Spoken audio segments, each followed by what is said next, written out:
So, I and my team, but mostly me, just destroyed a $1,000 piece of machinery today. CEO of the company wants us to have a meeting to go together tomorrow with all of us. What should I expect going into this, and what should I do to prepare? Basically, title: I destroyed a piece of machinery by using it improperly. I've only been at my current workplace for 3 months and had about a year of experience in this specific field. Though I have 5 years' experience in immediately adjacent fields, I'm the most junior person on the team, and I was shown how to use this thing on day one. I've used it wrong every time since then.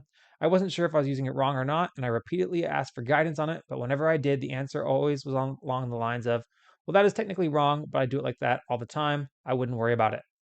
While using it improperly as I had been, combined with some stars aligning outside of my immediate control, resulted in the complete and utter destruction of this machine. Total loss, completely unrecoverable. No one was hurt, but everyone in the shop got a hell of an adrenaline drop. It was pretty violent. Justifiably, the CEO of the company wants to meet with the whole crew in person. No one here has even met the CEO in person. All we know is he is 70 years old, has 50 years of experience doing what we do, and is a bit of a local legend, both for his sheer competency and his epic temper. Although he is significantly mellowed out if rumors hold true. I'm really scared what he's going to say. I don't want to lose this job. It's definitely the best I've ever had. I'm just looking for some advice on what I can say that will let me thread the needle of keeping this job and not blaming everyone but myself. Sounds like the CEO just wants to know what happened and how we can improve processes moving forward. At least that was what my approach would be, because it broke, you can probably write it off. Really, it's a safety thing, right? Nobody got hurt, so that's awesome. But we still got to do a recon on the issue and understand what we can do in the future to prevent this thing from happening again. That's what I'd say is going on from the CEO's perspective. So I really wouldn't worry about it. Um, I mean, it's just one of those things where it happens, right? It happens. And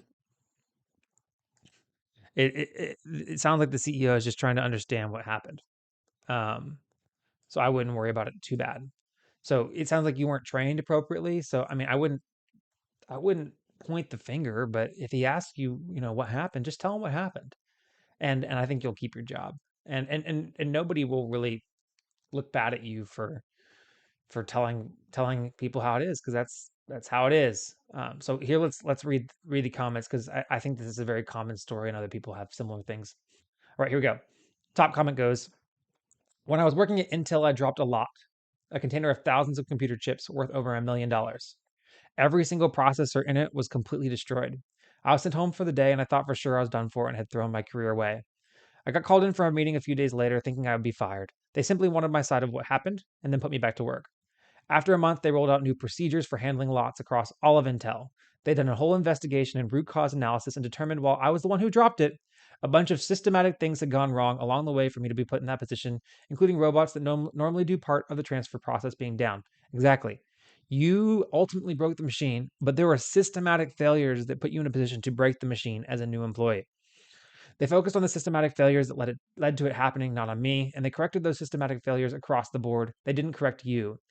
They said all I had done was lose my grip, which is something humans do. It's a simple human error. And if the equipment was working, I wouldn't have been put in a position to be using my fallible human grip in the first place. I don't have any advice, but my experience taught me that these big incidents are rarely one person or one group of people at fault. If a mistake happened this big, then it likely wasn't any one person's fault. And if your employer is worth working for, they will find those faults and address them, not you. And you said that your employer is a little bit of a local legend.